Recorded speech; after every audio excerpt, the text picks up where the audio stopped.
श्री गिरिराज धरण की जय, श्री वल्लभाधीश की जय। આપણે ટેમ લાગે પણ કોઈ ચિંતા નહીં, આપણે સમજાય सब हो जाए तो आई सही बात, नहीं तो ऐसा पढ़ पढ़ के आगे टेम तेरी बात नहीं, पढ़ पढ़ के आगे बढ़ गए तो क्या हाँ, फायदा है। हाँ सही बात, बिल्कुल बिल्कुल बिल्कुल आराम से चलेंगे। हाँ तो आज चौथा श्लोक प्रारंभ करना है। चलिए आइए शुरू करते हैं।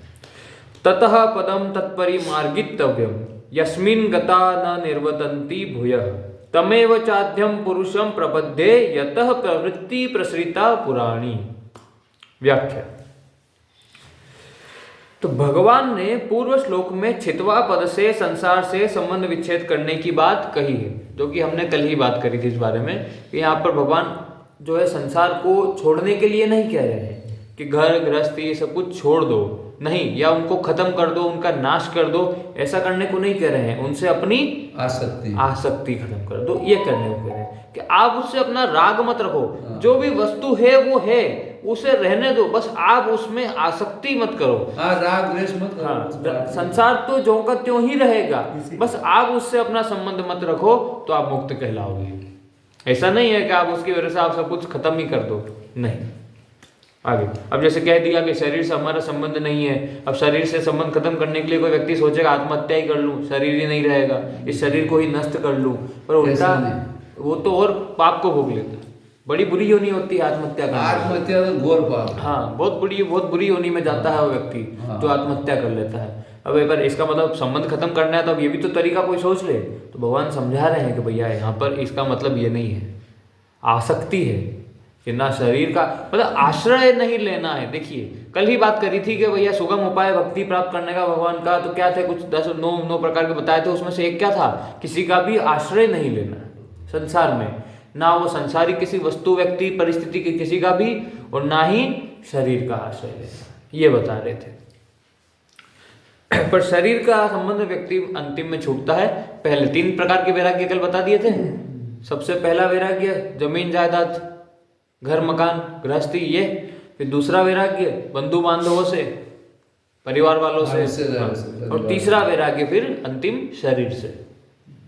तो सबसे पहले व्यक्ति किसको छोड़ेगा, सामान को, अपने हाँ, मकान, हाँ, पैसा वगैरह, इनसे अपनी आसक्ति छोड़ने का मतलब भी नहीं है कि चला गया, चलेगा नहीं, सब सामान वो वहीं रहेगा, पर आसक्ति उनसे। उसके बाद आसक्ति बंधु बांधवों से खत्म करेगा, और अंत में जब सबसे खत्म हो गई तो अंत में एक से बचती है, वो है शरीर, और अंत में वो शरीर से भी अलग हो जाता है। शरीर को कैसे भूलेंगे? शरीर को कैसे भूलेंगे? शरीर को व्यक्ति भूलता नहीं है। मैं शरीर नहीं हूं, मैं आत्मा हूं। शरीर को भूलना नहीं है। हाँ, पर ये क्या है, जब जैसे जैसे हम भजन करते जाएंगे और जैसे जैसे हम शास्त्रों का स्वाध्याय अध्ययन करते जाएंगे तो ये ज्ञान हमें प्राप्त होने लगेगा। अभी ज्ञान तो अभी भी है, जैसे अभी कब से हम बात कर ही रहे हैं कि मैं शरीर नहीं हूँ, पर ये अभी अनुभव में नहीं आया। अभी तो हमको शरीर ही लगता है, पर एक समय ऐसा आ जाएगा जब आप अपने शरीर को अलग और अपने आप को अलग अनुभव कर पाओगे। आपका इस शरीर से कोई आश्रय, जैसे अब आप प्रेमानंद जी महाराज के दर्शन करके आए थे, आपने बताया था, तो आपने उनके दर्शन किया, आप उनको देखिए, उनकी दोनों किडनी फेल है। वो कहते हैं, उनको लोग किडनी देने को भी तैयार है, पर वो बोलते हैं मुझे चाहिए ही नहीं। बोले शरीर से मेरा कोई राग नहीं है, मेरा मुझे इससे कोई, भगवान को जब तक चलाना है वो चलाएंगे। जिस दिन उन्होंने बोल दिया कि अब नहीं चलाना तो मुझे छोड़ दो, कोई दिक्कत नहीं, क्योंकि यहाँ पर भी मैं उन्हीं का काम कर रहा हूँ, उन्हीं की सेवा कर रहा हूँ, वहाँ पर भी मैं उन्हीं की सेवा करूंगा। नहीं, पर ऐसे भी बोलते हैं कि अब ये शरीर है, बीमार हो गया तो इलाज से कराना, इलाज तो वो भी करवा रहे हैं।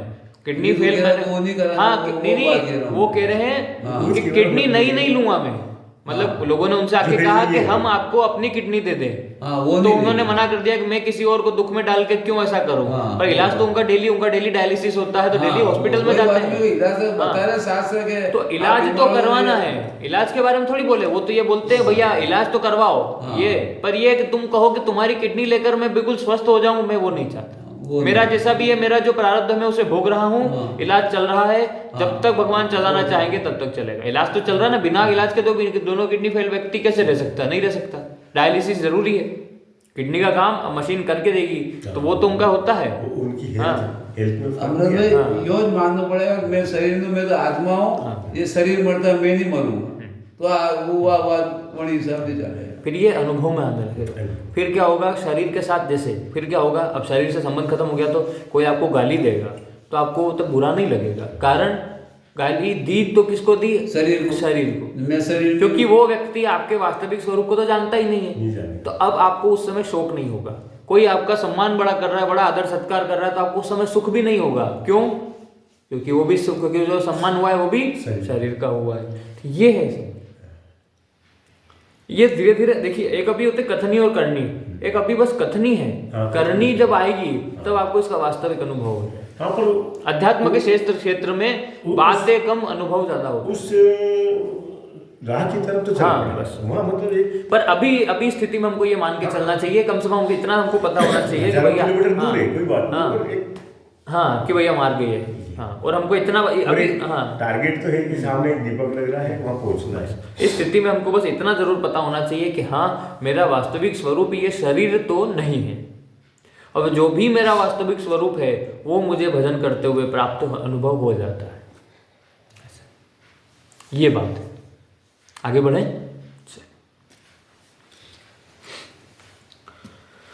तो भगवान ने पूर्व श्लोक में छितवा पद से संसार से संबंध विच्छेद करने की बात कही है।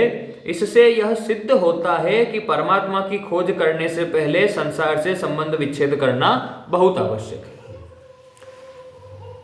ये बात पक्की है कि तो आपको भगवत प्राप्ति से पहले ही संसार से अपना संबंध तोड़ना होगा, तो आप परमात्मा को प्राप्त कर पाओ।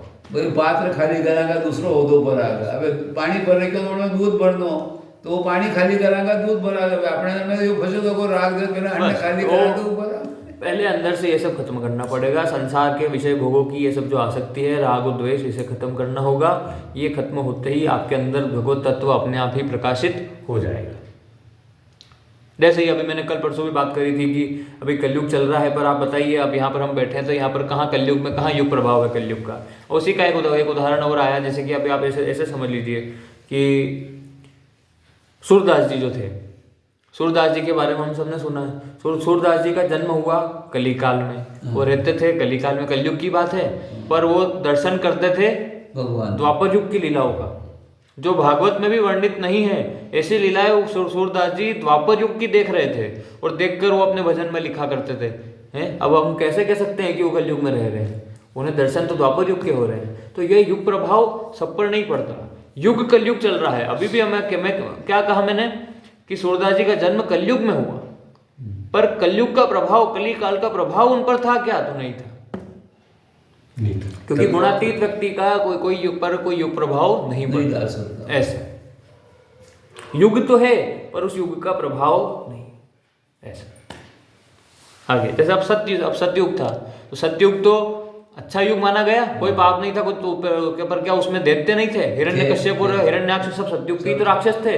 तो सत्युग में रहते हुए भी उस सत्युग का युग प्रभाव उन पर नहीं था और वो पापी थे, वो कलयुग के प्राणियों की तरह थे। कलयुग की स्थिति में थी। फिर तो युग तो है पर युग प्रभाव व्यक्ति पर हो ना हो इसका कोई जरूरी नहीं।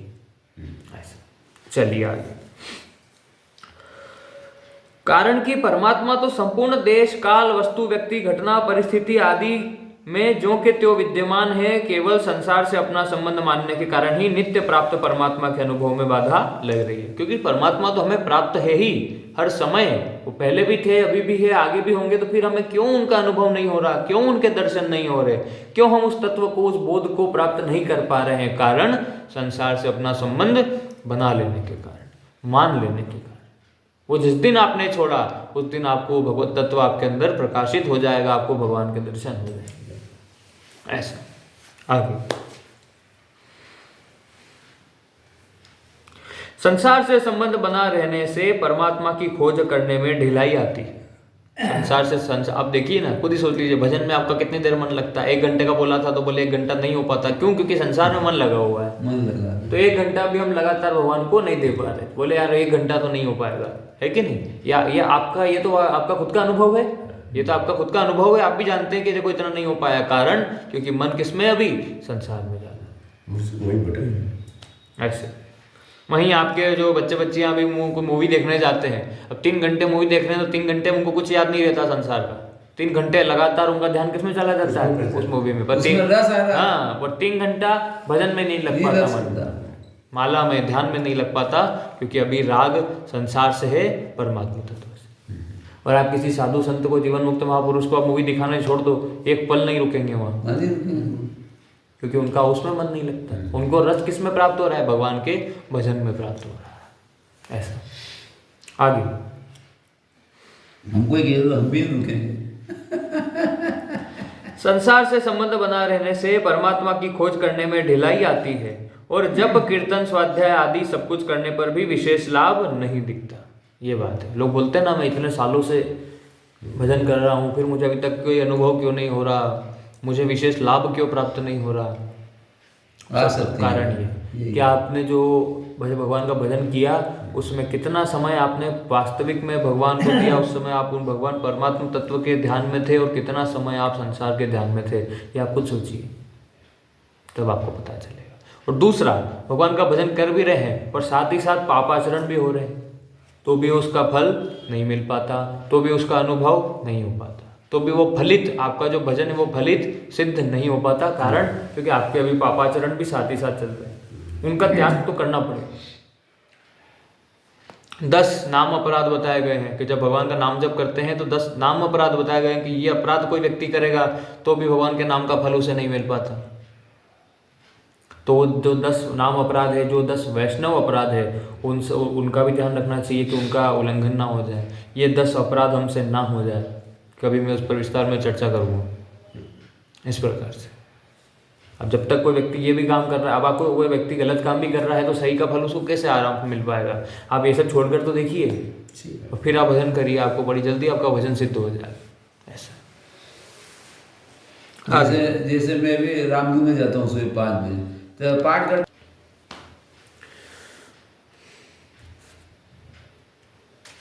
चलिए, तो संसार का संबंध बना रहने से परमात्मा की खोज करने में ढिलाई आती है, और जप कीर्तन स्वाध्याय आदि सब कुछ करने पर भी विशेष लाभ नहीं दिखता, जैसी अभी हमने बात करी।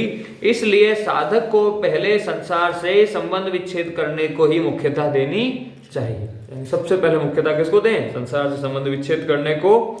जीव परमात्मा का ही अंश है, ये हम जानते हैं कि हम परमात्मा के अंश हैं।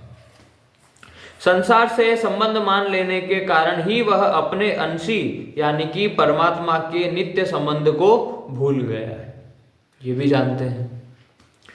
अतः भूल मिटने पर मैं भगवान का ही हूं, इस वास्तविकता की स्मृति प्राप्त हो जाती है। फिर इसका अनुभव हो जाता है कि मैं उनका हूं और वो मेरे हैं। इसी बात पर भगवान कहते हैं कि उस परमपद परमात्मा से नित्य संबंध पहले से ही विद्यमान है, केवल उसकी खोज करनी है।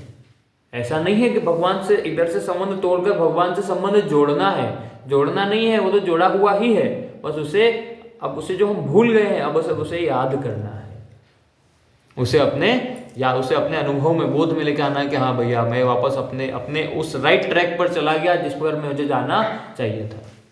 ऐसा आगे, संसार को अपना मानने से नित्य प्राप्त परमात्मा अप्राप्त दिखने लग जाता है। जब व्यक्ति संसार को अपना मान लेता है तो जो भगवान जो परमात्मा है जो हमें प्राप्त है वो हमें अप्राप्त दिखाई देने लग जाते हैं, और अप्राप्त संसार प्राप्त दिखने लग जाता है, उल्टा हो गया। इसलिए परमपद यानी परमात्मा को तदपद से लक्ष्य करके भगवान कहते हैं कि जो परमात्मा नित्य प्राप्त है उसी की पूरी तरह खोज करनी चाहिए। खोज उसी की होती है जिसका अस्तित्व पहले से ही होता है। बिल्कुल सही बात है। कोई व्यक्ति खोज कर रहा है, मतलब किसी को अगर हम ढूंढ रहे हैं, अब ढूंढ रहे हैं इसका मतलब वो चीज है तभी तो ढूंढ रहे हैं, कोई चीज है ही नहीं तो ढूंढेंगे किसे? इसका मतलब उसका पहले से अस्तित्व है।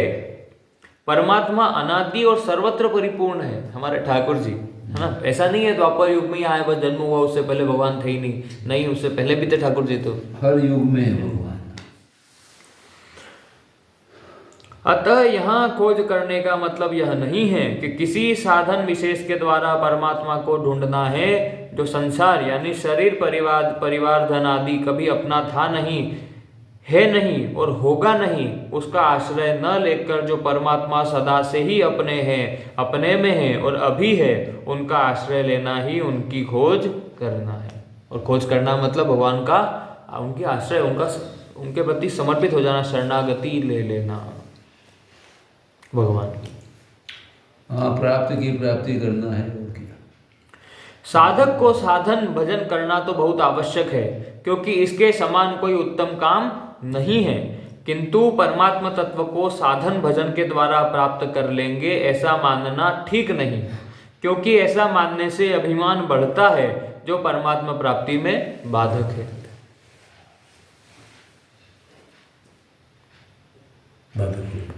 भगवान को क्या प्रिय है? दीनता, सादा सिंपल। दीनता। भगवान दीन बंधु है ना भगवान, तुमको दीनता पसंद है। अब हम अगर हमारे अंदर मान आ जाता है किसी भी बात का, अभिमान आ जाता है, या फिर हाँ हम तो कर लेंगे, तो फिर वो मतलब जिस मार्ग पर चलना चाह रहे हैं वो साधन ही हमारा दुश्मन हो जाता है, बाधक हो जाता है। अगर अहंकार आ गया, जैसे कोई व्यक्ति ज्ञान मार्ग से आगे बढ़ रहा है और ज्ञान को अर्जित कर रहा है, पर उस ज्ञान का उसके अंदर अहंकार आ गया, तो उसका ज्ञान ही उसे ले डूबता है। ज्ञान तो रावण को भी बहुत था, उत्तम कुल पुलस्त करना आती, उसके बावजूद पतन हो गया। क्यों? कर्म राक्षस के थे और तो ब्राह्मण था। ऐसे तो वही वाली बात है। इसलिए साधन भजन करना तो आवश्यक है, पर परमात्मा तत्व में साधन भजन के द्वारा प्राप्त कर लेंगे ऐसा मान लिया अगर किसी व्यक्ति ने, तो उसका अभिमान अगर आ गया तो परमात्मा प्राप्ति में बाधक है। परमात्मा कृपा से मिलते हैं और उनको किसी साधन से खरीदा नहीं जा सकता। साधन से केवल असाधन यानी संसार से तादात्म्य, ममता और कामना का संबंध अथवा परमात्मा से विमुखता का नाश होता है, जो अपने द्वारा ही किया हुआ है। अतः साधन का महत्व असाधन को मिटाने में ही समझना चाहिए। असाधन को मिटाने की सच्ची लगन हो तो असाधन को मिटाने का बल भी परमात्मा की कृपा से मिलता है। साधकों के अंतःकरण में प्रायः एक दृढ़ धारणा बनी हुई है कि जैसे उद्योग करने से संसार के पदार्थ प्राप्त होते हैं, ऐसे ही साधन करते करते अंतःकरण शुद्ध होने पर ही परमात्मा की प्राप्ति होती है। परंतु वास्तव में यह बात नहीं है, क्योंकि परमात्मा प्राप्ति किसी भी कर्म यानी साधन, तपस्या आदि का फल नहीं है, चाहे वह कर्म कितना ही श्रेष्ठ क्यों न हो। कारण कि श्रेष्ठ से श्रेष्ठ कर्म का भी आरंभ और अंत होता है, अतः उस कर्म का फल नित्य कैसे होगा। कर्म का फल भी आदि और अंत वाला होता है, इसलिए नित्य परमात्मा तत्व की प्राप्ति किसी कर्म से नहीं होती। वास्तव में त्याग, तपस्या आदि से जड़ता यानी संसार और शरीर से संबंध विच्छेद ही होता है, जो भूल से माना हुआ है। संबंध विच्छेद होते ही जो तत्व सर्वत्र है, सदा है, नित्य प्राप्त है, उसकी अनुभूति हो जाती है, उसकी स्मृति जागृत हो जाती है। ऐसा कहना चाह रहे हैं कि लोग बोलते हैं ना कि भगवान का भजन करो, भगवान का भजन करने से अंतःकरण शुद्ध हो जाएगा और भगवान की प्राप्ति हो जाएगी, तो ऐसा वास्तव में ऐसा नहीं है। बात यह है कि वो जो भजन करने को कहा जा रहा है, वो जो साधना, वो जो मार्ग आपको बताया गया है, वो मार्ग सिर्फ और सिर्फ वो भगवान की प्राप्ति नहीं करवा रहा है। वो मार्ग आपका संसार से संबंध विच्छेद करवा रहा है, यानी संसार में वो वैराग्य आपका उत्पन्न कर रहा है। संसार से संबंध विच्छेद होते ही कि भगवान की प्राप्ति तो पहले से है, भगवान की प्राप्ति करने का साधन नहीं है, वो संसार से संबंध विच्छेद करने का साधन है। वो संसार से संबंध विच्छेद होते ही परमात्मा जो कि हमारे अंदर सर्वत्र पहले से ही विद्यमान है, वो उनकी हमें अनुभूति होती है, वो हमारे अंदर प्रकाशित हो जाता है। ऐसा अर्जुन भी पूरा उपदेश सुनने के बाद अंत में कहते हैं स्मृति लब्धा, मैंने स्मृति प्राप्त कर ली है। समय हो गया, तो शेष इसी श्लोक को हम कल करते हैं। ओम शांति शांति शांति। श्री गिरिराज धरण की जय, श्री गोवर्धन नाथ की जय, श्री वल्लभाधीश की जय, परम दयाल श्री गोसाई जी की जय, श्री विठलनाथ जी की जय, श्याम सुंदर श्री यमुने महारानी की जय। जय जय श्री राधे पूचरी के लोटा की हूप हूप प्यारे। हरि ओम।